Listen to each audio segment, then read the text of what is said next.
こんにちは、塩見です。はい、ご無沙汰しております。ちょっと、光がすごいかもしれないし、めちゃめちゃ朝に撮ってるんですけど、あと、高校のジャージに、ユニクロの意味わからんお母さんの黒い、なんか、ね、あの、プールサイドにありそうな、ふかふかのやつ、よくわかんないんですけど、それを着てます。そう、坂口健太郎にちょっと憧れて、こういうコーデにしてみました。イエス。ということで、ちょっと動画、今まで、そのロールプレイみたいなのがずっとやってて、ふざけすぎている。ふざけすぎているので、ちょっとここで真面目に耳かきに取り組まなきゃいけないなっていう、義務感に駆られております。うん。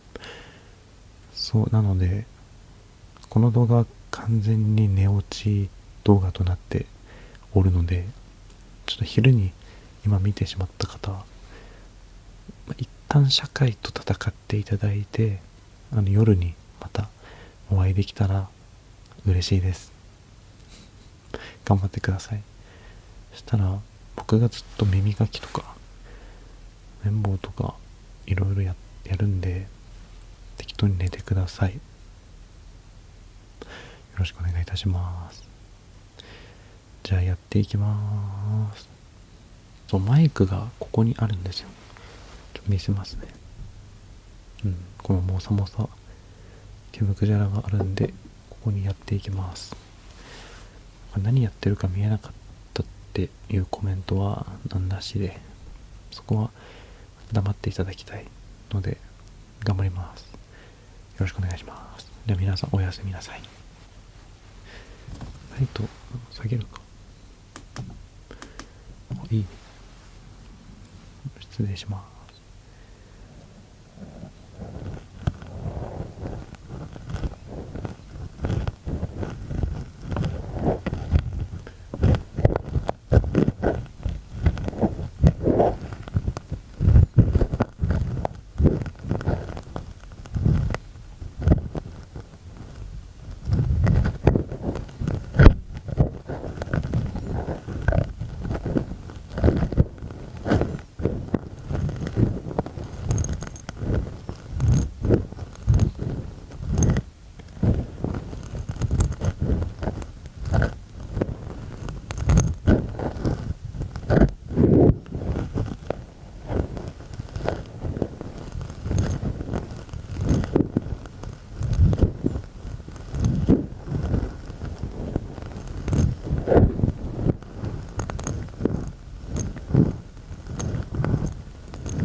たくさん撮れました。ラジオを撮ろうと思っているので、この後1000人記念で1本、2000人記念で1本みたいな、1000人ずつで刻んでいきたいんですよね。そう、だから完全に見てくださってる向けなんで、よかったら聞いてくれたらなって思います。お便りをずっと読んでいく感じなんで、なんか僕のトークみたいな無理じゃないですか。一般人のトークなんて聞いてられないから、それみんなで作ろうっていう感じです。はい、失礼しました。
失礼しました。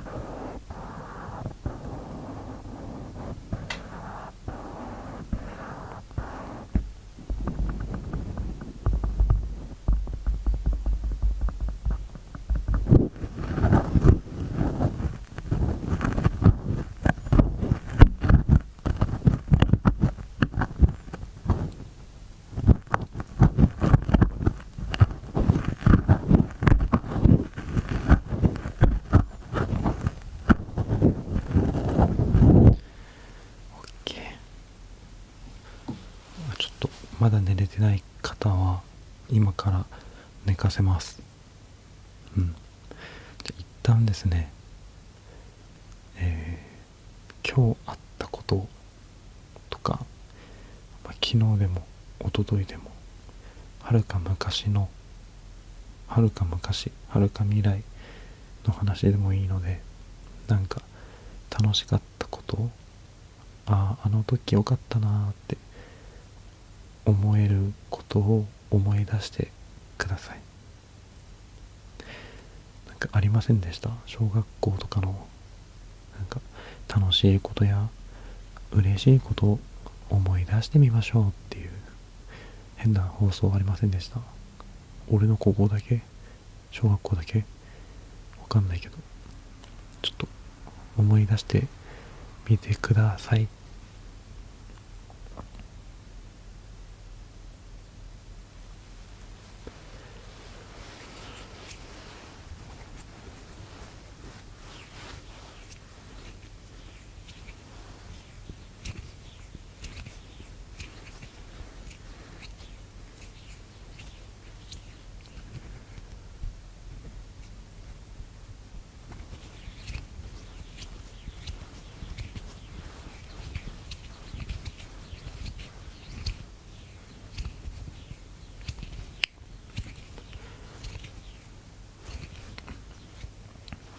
思い出しましたか？僕は小学校の時にたくさんドブに落ちたのが楽しかったですね。人ん家にピンポンを押して、友達ん家に、そしたらなんか自転車乗りなが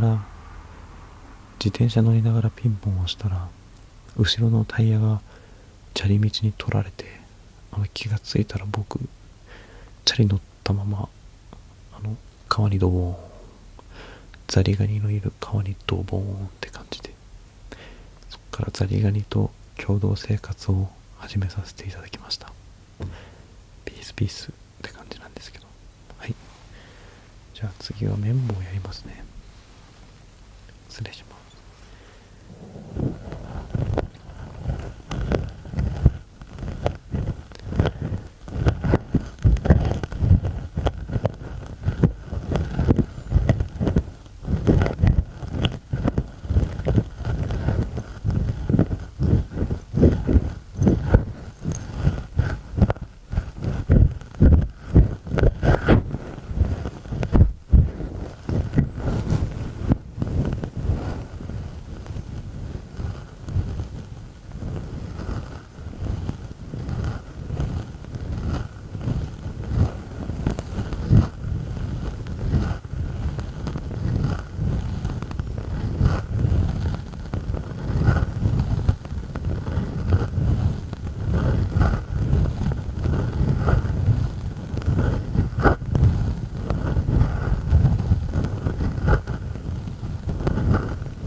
昨日書くべきだった日記を書き忘れてたので、日記を今書きます。でもこう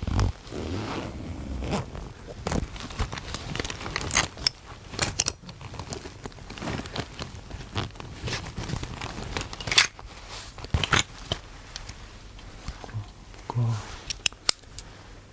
この日記があるんですけど、2025年今年あるんですが、2021年から書いてます。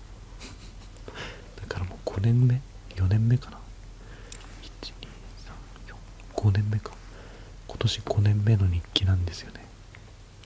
なんで日記書いてるかっていうと、死ぬ前に読むのが楽しみだからですね。なんか今までどんな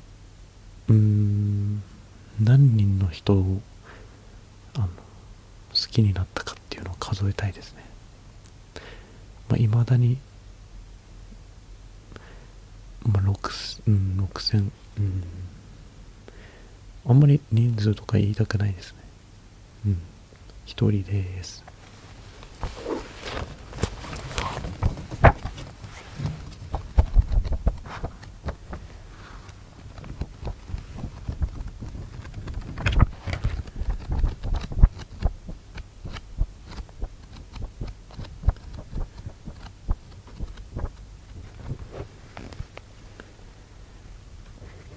今日は昨日か1月26日、い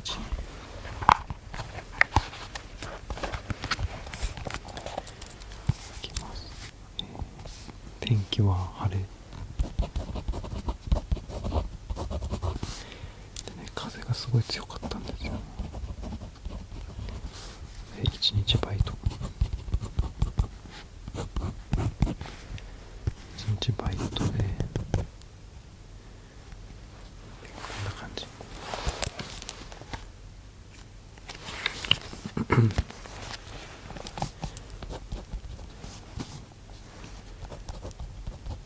今日は1日バイトをしました。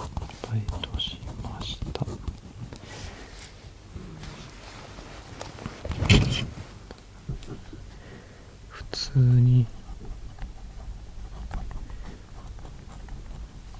疲れました。普通に疲れました。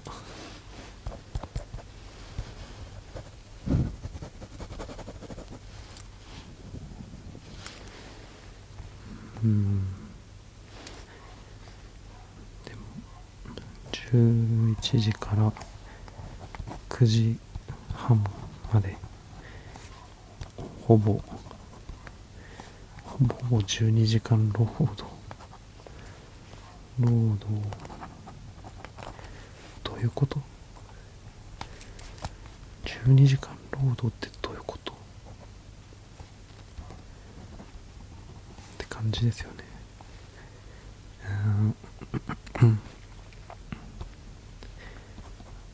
でもみんな笑顔で働いてて幸せでした。とりあえずみんな笑ってればそれでいいんだよね。そう、みんな幸せならそれでいいんだよね。幸せって自分で決めれるから、幸せっていう概念って主観でしかないからいいよね。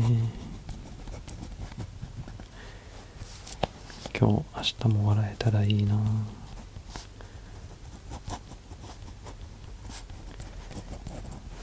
人間早くやめて猫になりたい。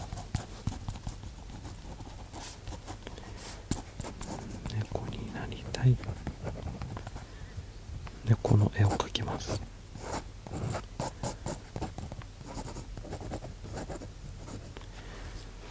描きました。 OK ということで日記も描けたんで、もう一回耳かきしますね。失礼します。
逆やります。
OK です。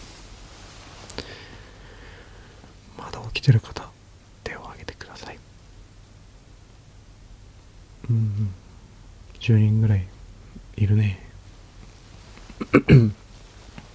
じゃあ息しますか。僕が数えるんで、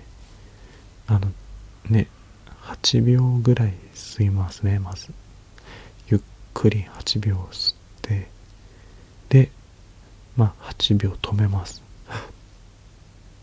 止めて、で8秒で吐きましょうか。具体的な秒数はもう分かってないんですけど、きっと寝れます。いきますよ。最初は、いきます。よーいスタート。1、2、3、4、5、6、7、8、止める。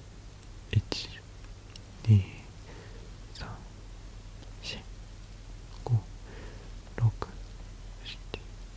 ち吐いて、1、2、3、4、ゆっくり吐いて、5、6、7、8、はい、OK。これ3回ぐらい続けますね。はい、吸いますよ。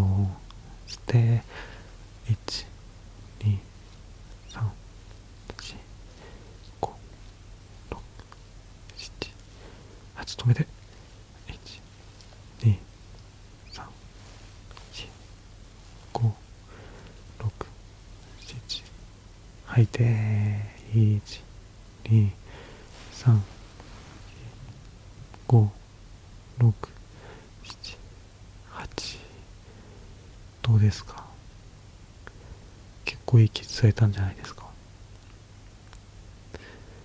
うん。でもね、寝れない時ってもうどうしようもないよな。わかります。寝れない時の焦燥感ってえぐいんですけど、実は一旦起きて、なんか物に何か書くとか、紙に、今やった日記でもいいんで、自分の感情を書き出すと寝れたりしますね。寝れますね。ほぼ確実に。そう、布団って急に悪魔に変わるっていうベッドってそういう可能性があるので、夜に飲まれる前に一旦抜け出すっていうのもありです。はい、はい、じゃあ耳かきやっていきますね。失礼しますね。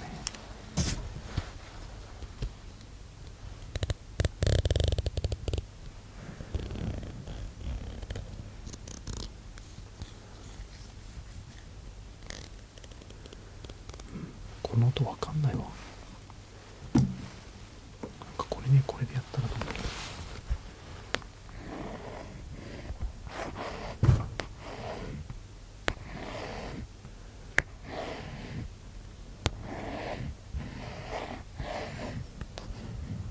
わかんないな。突っ込みます。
こいつです。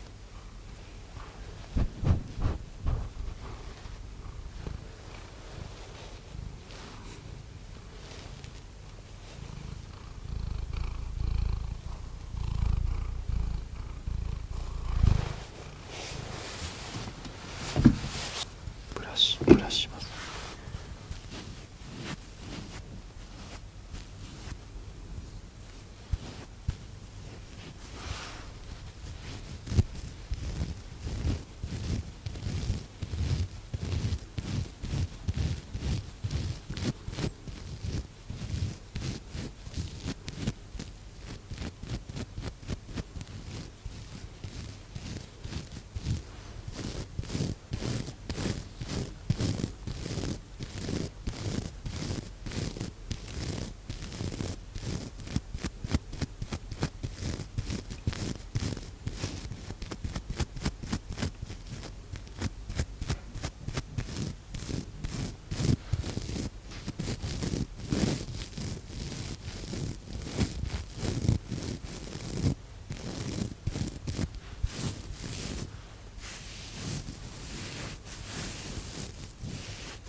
好きな本紹介了解です。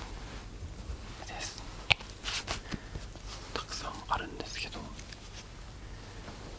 そうですね、まずは失礼します。アルジャーノンに花束をですね。この本はすごい、他には絶対にない唯一無二の作品だと思います。なんか知的障害みたいな主人公がいるんですけど、その人が日記みたいな感じで毎日どんなことがあったとかを書いていくんですけど、その書いていく日記がずっとこのページに刻まれてるって感じです。なんか何々がこの少年は何かをしたっていう書かれ方じゃなくて、もう何月何日何がありました、何月何日何がありましたっていうのだけで最後までいくっていう。で、知的障害なんですけど、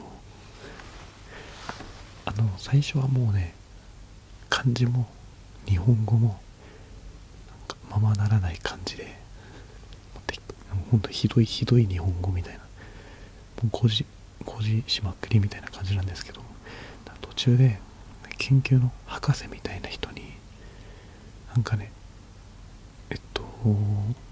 知能が爆上がりするものを与えられるというか、注射でもう人体実験みたいな感じでやられます。そしたら知能が爆上がりします、主人公が。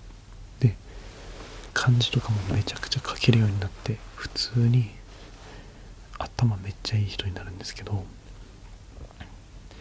もその主人公はこれネタバレじゃん、おすすめとかじゃない、これもネタバレなんですけど、主人公はもともと知能障害だから、そういうおっちょこちょいな感じで愛されてたんですけど、その知能をバーンって手に入れたことにより、なんかその今までの人とは絶対違くなって、周りの人からなんだこいつっていう目で見られるようになって、だんだん人が周りいなくなっていくんですね。で、それとともにだんだんその知能のその薬もだんだんなくなってってなくなってってなくなってって、結局最後は最初と同じなんか弱い誤字ばっかりの最悪な日本語になって終わるんですよ。めっちゃ胸痛いんですよね、この話。びっくりした。ちょっと猫を一回退治してきますね。本当にこれおすすめです。ません、お待たせしました。次に紹介したいのは水車小屋のねねですね。これはもうね、なかなか分厚い超大作なんですけど、感想が、僕いつも本書いた後に感想を書くんですよ。それを本に挟んで忘れないようにするっていうのがルーティーンで、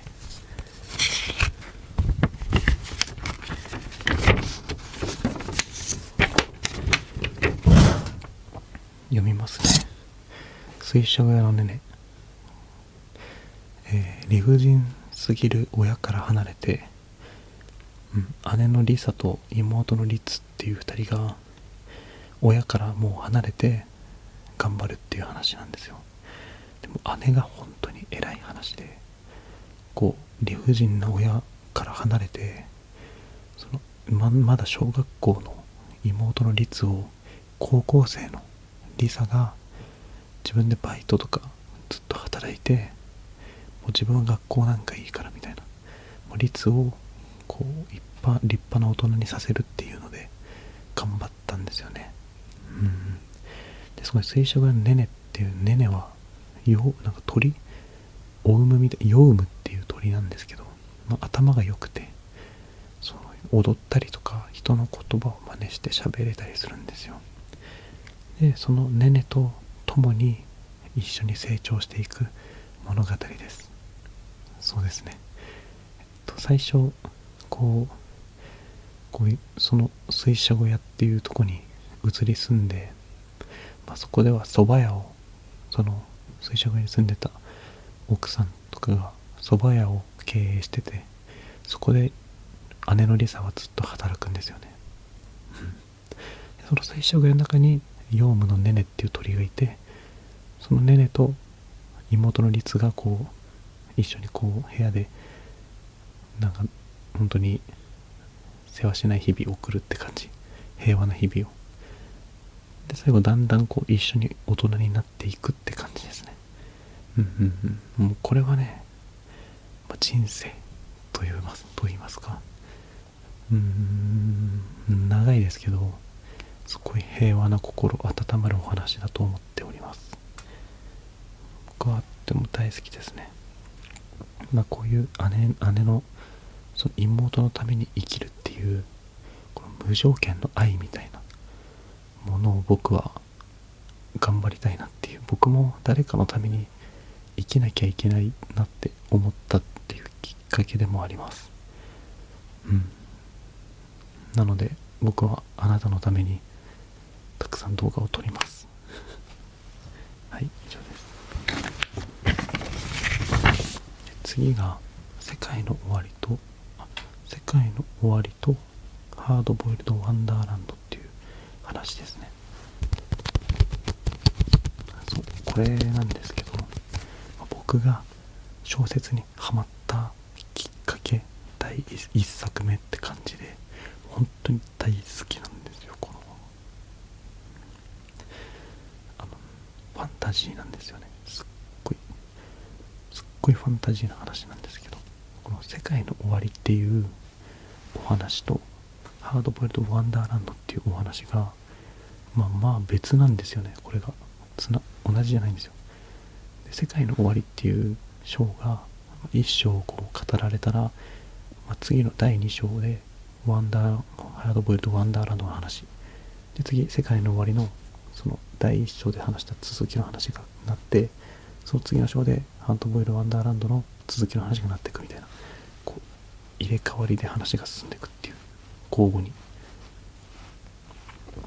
だから説明が難しいんですよね。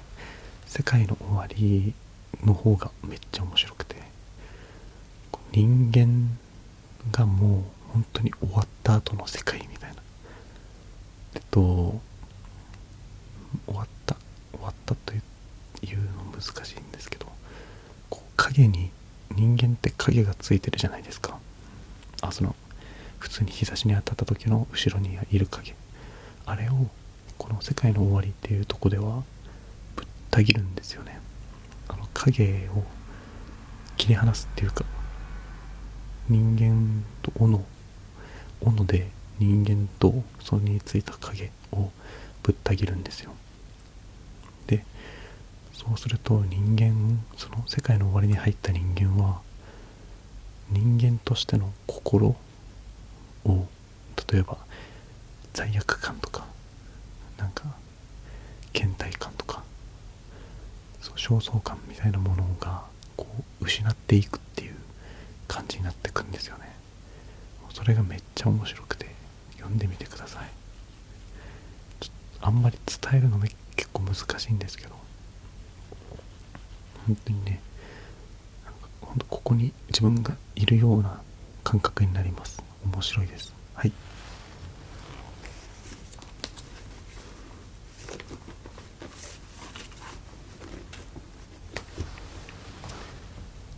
はい、次が氷のクジラです。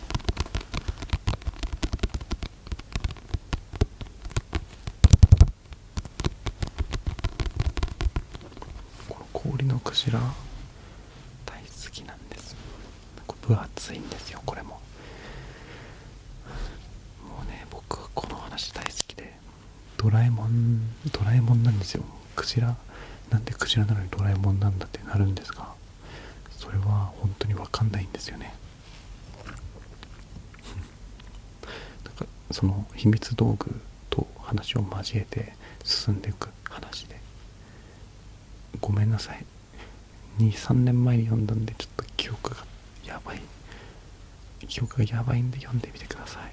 これ僕が一番最初に皆さんに勧めますね。もしなんか本知らないんだって人いたら、一番最初に僕はあなたに伝えたいです。氷のクジラを読めって。ぜひ読んでみてください。はい、すいません、耳かきなのに本の話をしてしまいました。なので耳かきをして終わりたいと思います。じゃあ失礼しますね。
とうございました。いやー、1時間、多分1時間ぐらいやったと思うんですけど、大変お疲れ様でした。自分お疲れ様でした。ここまで起きていらっしゃった方は大丈夫です。明日はいい日になるので、絶対にいい日になるので、笑顔で大丈夫です。はい。一旦立ち上がってですね、深呼吸というか伸びをしてみてください。ぜひここまで起きてしまった方はコメント欄に塩見お前眠れねえよバカ野郎って送ってください。よろしくお願いします。じゃあまたね、あと1ヶ月後ぐらいにまた長時間でやりたいと思うんで、よろしくお願いします。なんか早く伸びちゃいたいなっていう気持ちもあって、だけど数字ってあんま簡単に伸びなくて、こうなんかやっぱ自分の持ってる才能ってやっぱないんだなって思ったりして、こう疲弊してしまうことがあるんですよ最近。でもまあ継続が一番大事なんで、とりあえず続けていきますね。頑張ります。なのでこれからも聞いてくださる方いたら、ぜひよろしくお願いいたします。じゃあまた会いましょう。朝1時間撮った、塩見でした。ありがとうございました。